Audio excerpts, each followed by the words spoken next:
En politique, on a coutume de dire que le pouvoir d'un individu se mesure au nombre de faveurs qu'il suscite. Dans les faits, plus le pouvoir est grand, et moins il laisse indifférents.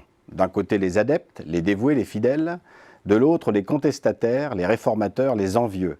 Entre les deux, on trouve une espèce qui n'est pas en voie de disparition, les courtisans.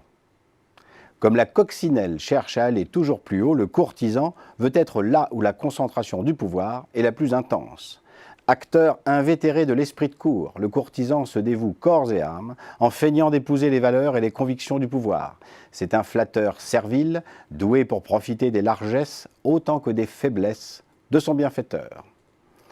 L'histoire montre que la tentation courtisane s'intensifie partout où il existe un pouvoir fort et concentré entre les mains d'une seule personne. La trajectoire de Napoléon Bonaparte montre qu'on peut être à la fois un leader exceptionnel, intelligent, loyal, ambitieux pour son pays et avoir une fin tragique. Les batailles du pont d'Arcole en Italie et le coup d'État du 18 Brumaire sont des exemples manifestes de son leadership. Mais ce stratège d'exception va progressivement s'embourgeoiser et se laisser approcher par une cour de flatteurs et de profiteurs.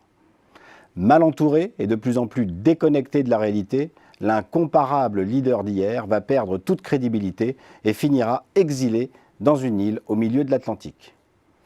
Dans les entreprises, les fonctions de direction générale ne sont pas immunisées contre l'esprit de cour. Si le pouvoir d'un dirigeant est loin d'être illimité, il reste tout à fait prégnant sur un grand nombre de décisions comme les allocations budgétaires et les nominations internes. La présence de courtisans auprès de dirigeants d'entreprise peut s'expliquer de plusieurs façons. Certains sont très peu enclins à accepter les remises en cause de leurs décisions par leur entourage direct. D'autres supportent difficilement les fortes pressions subies, ce qui les rend beaucoup plus sensibles aux compliments et aux marques de reconnaissance. Il y a également ceux qui vivent de plus en plus mal la solitude du pouvoir et qui se laissent approcher par des courtisans, notamment ceux ayant une capacité à les divertir.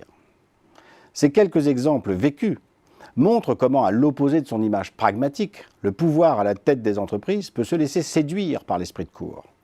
Certains dirigeants sont d'ailleurs parfaitement conscients de cela et s'ingénient à s'entourer exclusivement de personnes dignes de confiance en écartant tous ceux qui pourraient avoir un intérêt personnel à leur travestir la vérité. Mais est-ce vraiment efficace? Pas sûr. D'abord parce que les rapports humains ne sont jamais totalement désintéressés et que la proximité du pouvoir est en soi génératrice d'ambition personnelle. Ensuite parce que ce n'est pas si simple d'écarter certains courtisans. Comme le montre Balthazar Gracian dans son livre L'homme de cour, certains sont passés maîtres dans l'art de la prudence, de l'apparence et de la dissimulation. Enfin parce que les intérêts des courtisans ne sont pas forcément opposés à ceux de l'entreprise. À l'arrivée, ce qui pose problème, ce n'est pas tant les courtisans que la façon dont le pouvoir est réparti dans l'entreprise. Plus il est concentré au sommet, et plus les qualités de jugement et de discernement sur la nature humaine s'avéreront indispensables pour le dirigeant.